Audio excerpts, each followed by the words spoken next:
BeakerBeat.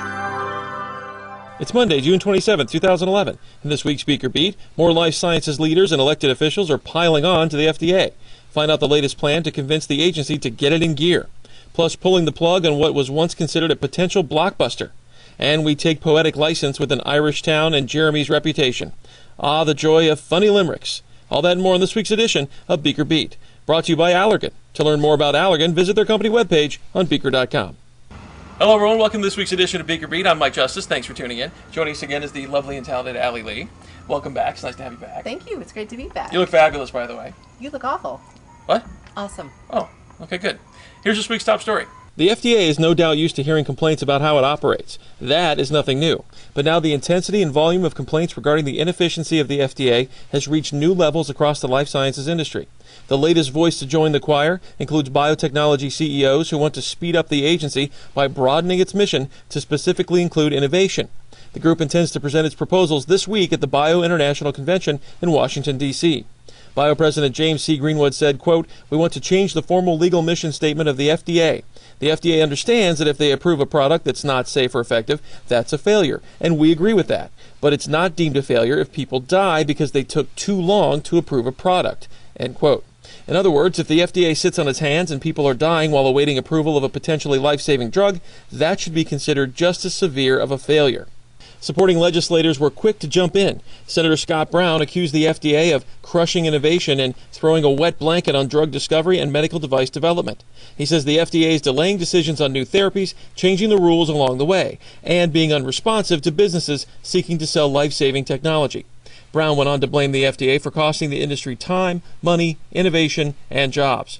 And as we've been reporting for some time now, Senator Brown is not alone in his sentiments. We shall see if the FDA responds to the industry unrest. Check in at Beaker.com and BeakerBeat for the latest on this story. Tell us what you think about this or any other story. That's right. It's very simple. Click on the orange button below me. A box will pop up. Type in your comment. Send it to me. I promise I'll read and respond to every one of them. We'd love to hear from you. And when you're done watching BeakerBeat, check out Beaker's blog and see which pharma giant is launching the first ever home-based clinical trial program, allowing patients to participate in an experimental therapy program through social media channels. Plus, find out how AdvaMed is cranking up its pressure on Congress. Those stories and more on Beaker's blog. So, Allie, it's been a long time since you've been on the show, and you look better than ever. Thank you. You've looked better, though, Mike. You're exhausting.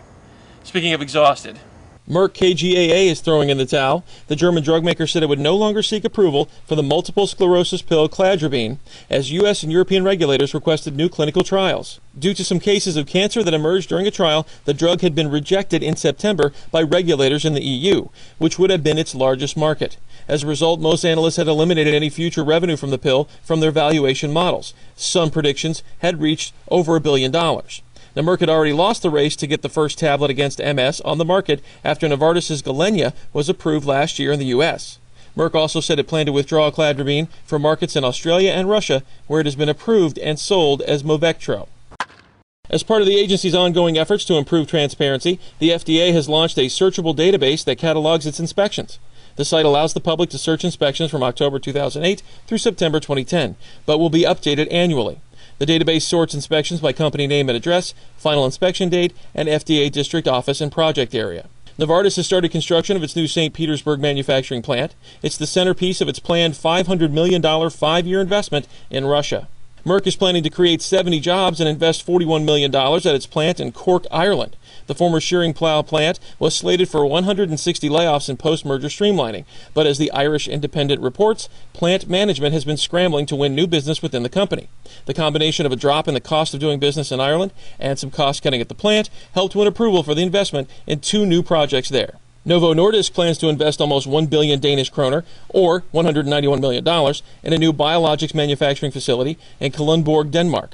The plan is to make biopharmaceuticals, such as Factor 7A, used in Novo's Novo7 drug for hemophilia, as well as other biologic medicines. The FDA has once again rejected Pfizer and Pain Therapeutics' application for Ramoxi. The drug is an extended-release version of oxycodone that has been altered to taste bad and be harder to chew, things the companies had hoped would make the drug less prone to abuse. Pfizer inherited the drug in its $3.6 billion acquisition of King Pharma. This marks Ramoxi's second FDA rejection.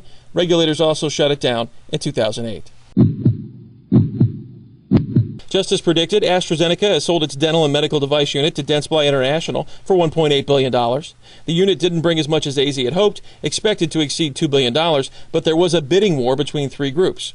It's an all-cash deal expected to close by year's end. AZ can use the cash to pay for its $4 billion share buyback program going on right now. A U.S. Court of Appeals has upheld a ruling against Shearing Plow, leaving Merck with a $473 million tax bill. The case stemmed from an interest rate swap with two of its Irish subsidiaries that was devised nearly 2 decades ago. But the multi-million-dollar ruling just hit the books 4 years ago. Shearing Plow argued the money wasn't taxable, and other companies in similar situations weren't required to pay taxes on the proceeds. Judge Julio Fuentes wrote, quote, "If taxpayers could routinely challenge tax assessments by pointing to others who didn't pay under similar circumstances, the IRS would be swamped by collateral litigation, rather than being able to focus on whether the taxpayer actually complied with the law." End quote. In other words, just because someone else gets away with it doesn't mean you can. Sounds like the argument I try with cops who pull me over for speeding. It never works then either. Abbott Labs is spending $85 million up front and promising up to $385 million more to partner with Germany's Biotest on an antibody to treat rheumatoid arthritis and psoriasis. It's designed to block the errant immune response that causes inflammatory diseases. Finally this week, we're having a little fun with some jobs coming to another town in Ireland. Earlier in the show, we told you about jobs being saved in a town in Ireland, Cork, Ireland. No doubt your favorite, as it deals with drinking wine. Zip it. The other town was Limerick, and we have some limericks of our own to show you. Actually, it's just a way to make fun of Jeremy. Teleflex Medical, which makes catheter and tubing devices, announced plans to generate 80 jobs in Limerick, Ireland, as part of its expansion. That's not to be confused with the limericks I wrote about Jeremy. There once was a man named Jeremy Baker. Of the BeakerBeat show, he was the maker. But just as I feared, he smelled kind of weird. Of showers, he was not a taker. Or how about this one? There once was a sucker named Jeremy, who I con each week into helping me. He edits, he shoots, and takes my abuse. 2 years later, I'm surprised he hasn't yet killed me. So I am super clever. I love those limericks. Well, you're not as clever as you think. I wrote a limerick myself. There once was a loud and obnoxious host named Mike, who was unbearable, even to his wife. He thought he was clever, but really he was never as funny or charming as she would like. Now I remember why you haven't been on the show in several months. That's it for this week's edition of BeakerBeat. I'm Mike Justice. And I'm Allie Lee. Thanks for joining us. We'll see you next week.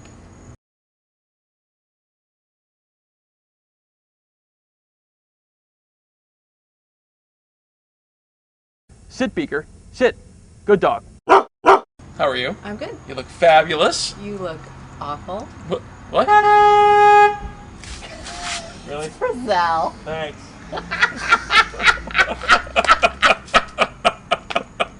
Really? It's Frizzell. The one guy we know in the neighborhood?